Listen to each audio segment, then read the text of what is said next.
Hello everyone, this video is an additional video for my Forest Dream blanket. It's a beautiful mindless crocheting when you don't need to count stitches. I hope you like this pattern and you learned something new today.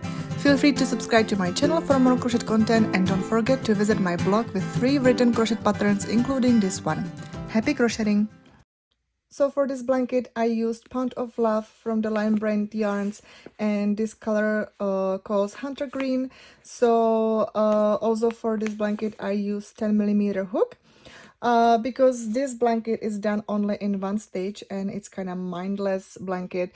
I don't feel it's that you need to know any specific numbers because it's really up to you how big you want your blanket. So I'm gonna leave it really up to you, but I'm gonna tell my numbers, what I used, if you really want to follow my pattern. Also for a full written pattern, you can visit my blog where you can find it for free.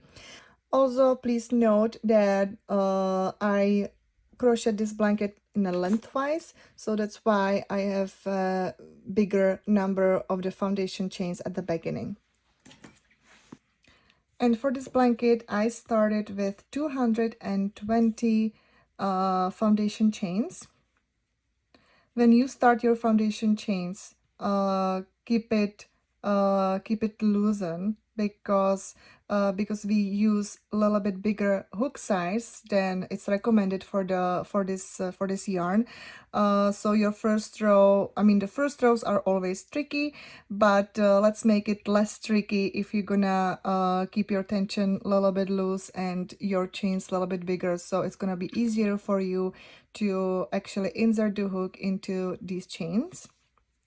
And for this blanket, you can start with any even number of the foundation chains.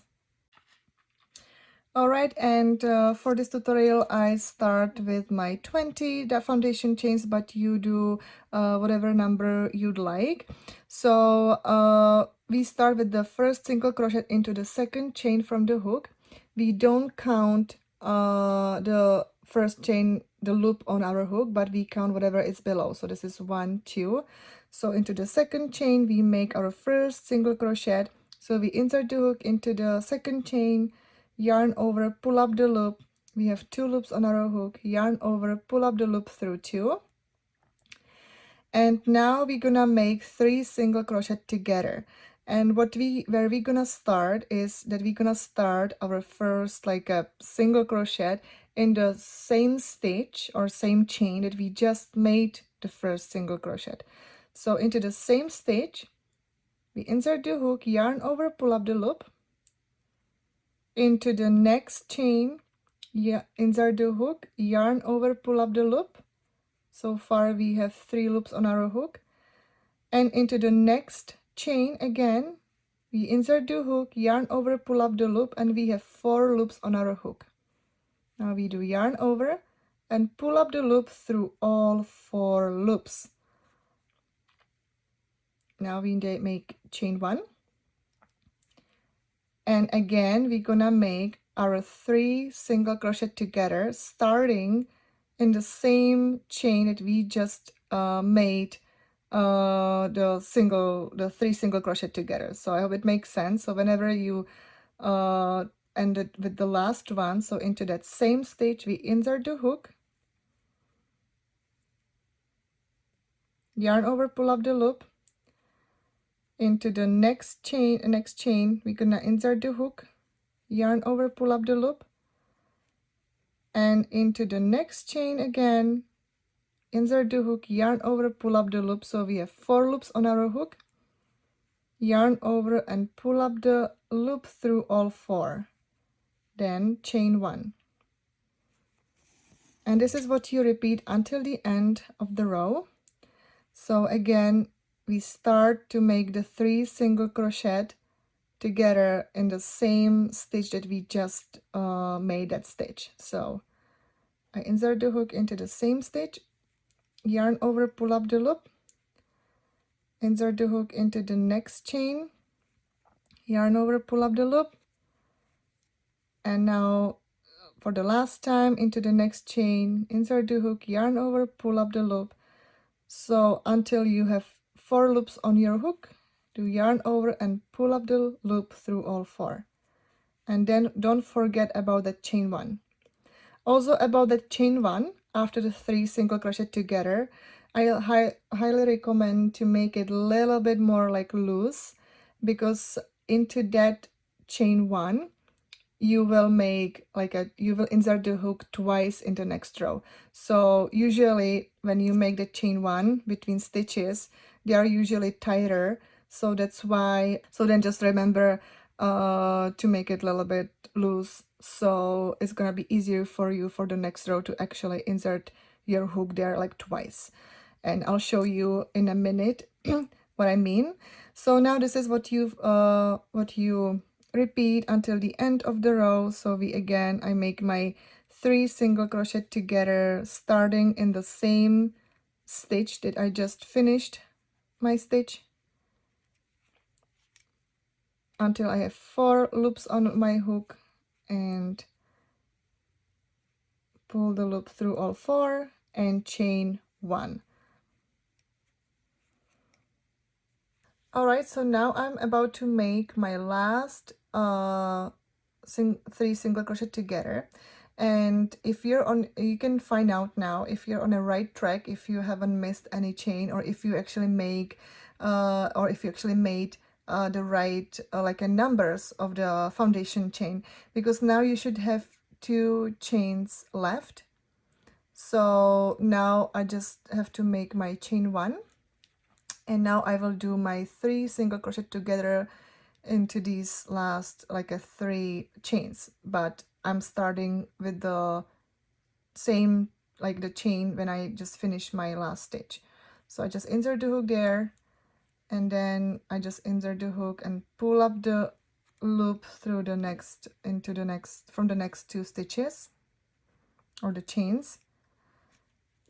So I have 4 loops on my hook, yarn over, pull up the loop through all 4. Now what's the difference at the end is that I don't make my chain 1 here, but I make my single crochet right away into the same last stitch, and then I make chain 1 and turn the project.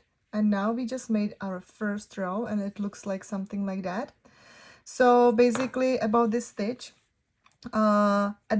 at the beginning and at the end of the row, you don't make that chain 1 between. At the beginning is the single crochet, and then you start right away your 3 single crochet together, and at the end is that you finish your 3 single crochet together, and into the same last stitch you make single crochet without the chain 1 between. The chain 1 between you will make just in like in the middle part. So I hope that makes sense. So now when we made chain 1, it's just only a turning chain, so it doesn't count as a first stitch.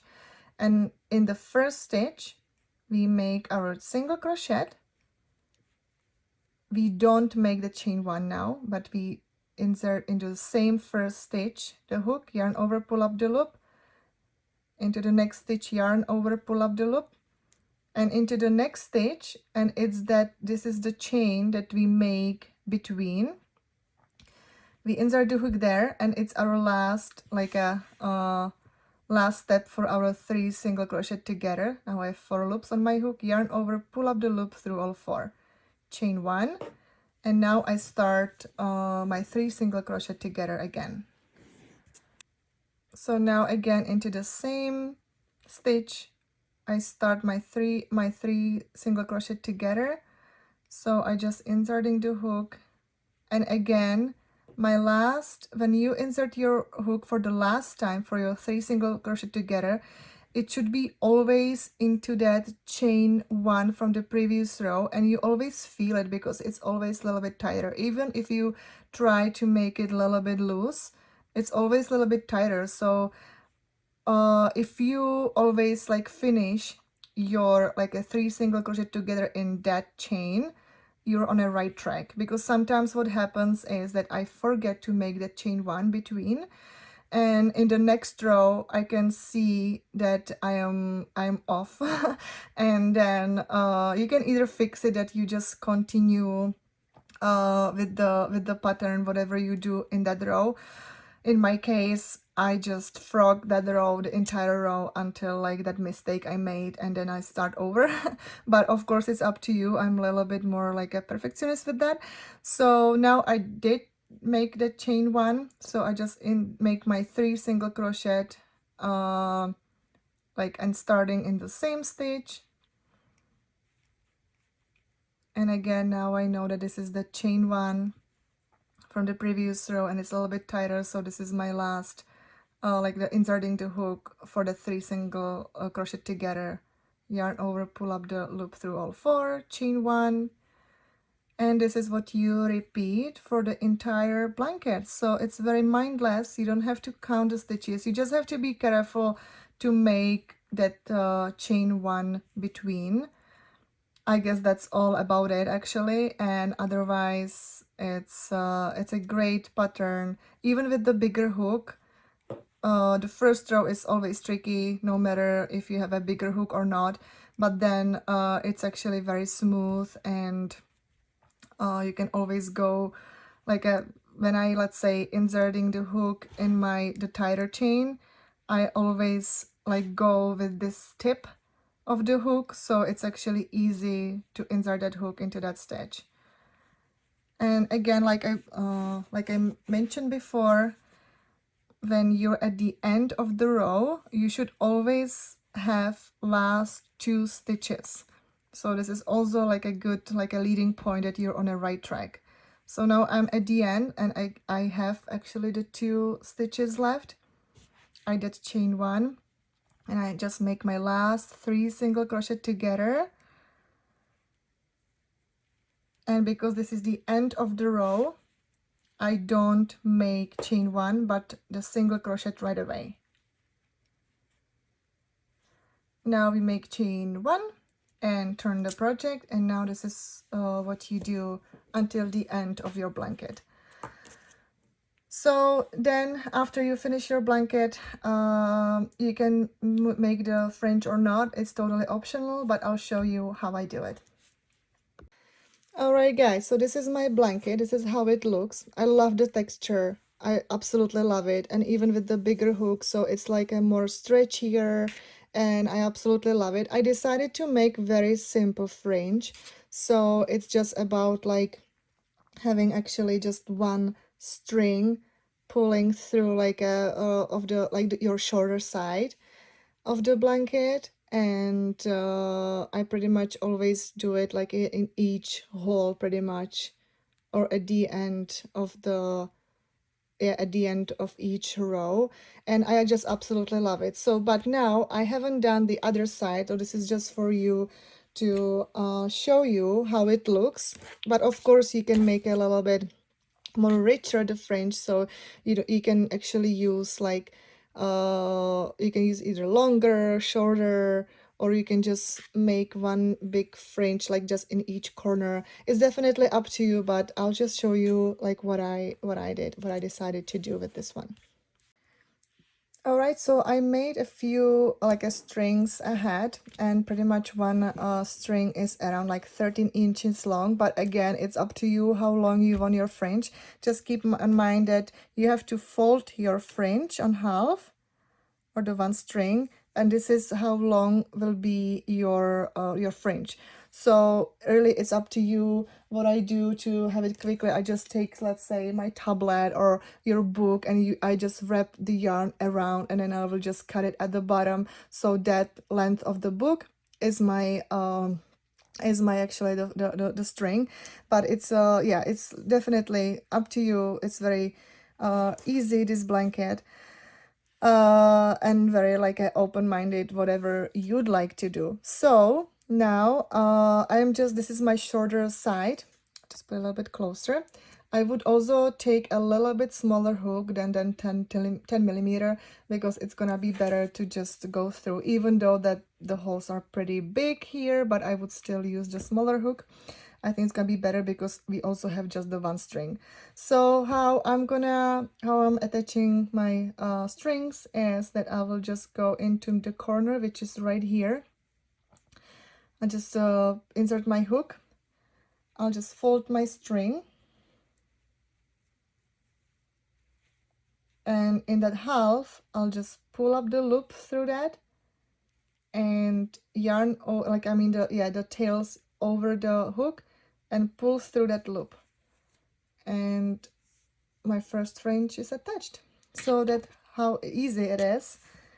It's gonna take a lot of time because yeah, I have quite a big blanket now, but again, now you can see, and I would just make it, because there's no, you can do it actually in each hole, like here, which is at the end of the each row, and you can do it either in that space, or you can do it either like in the same or in the stitch right there, but I think it would be more trickier, but it's up to you.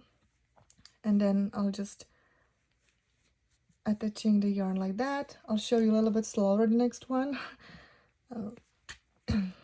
So again, I'll just insert the hook, let's say, into that space. I already prepared my string on half, and that loop I'll just pull through, and then the tails go over the hook, and I'll just pull it, the tails through that loop, and this is how I attach the fringe. So this is what you continue. And like I said, if you don't like that, you think that it's like you know, not rich fringe, you can also like make it out of, let's say, 3 strings. So you will just make your 3 strings on half, and this is what you're gonna pull through, and it's gonna be more rich. Alright, so that's everything that you need to know for this blanket. Like I said, it's very easy, mindless blanket for rainy, long days, and I hope that you like it. Never underestimate mindless blanket. I think that it's actually cool project that you want just relax and maybe enjoy your podcast or some movies. So thank you so much for watching. I hope that you learned something new today, and then you like this pattern. Definitely let me know in the comments if you're gonna make it or not, or any feedback. I really appreciate it. So yeah, if you'd like to stay tuned with me for more crochet content, just feel free to subscribe to my channel, or feel free to follow me on my Instagram or Facebook. Happy crocheting!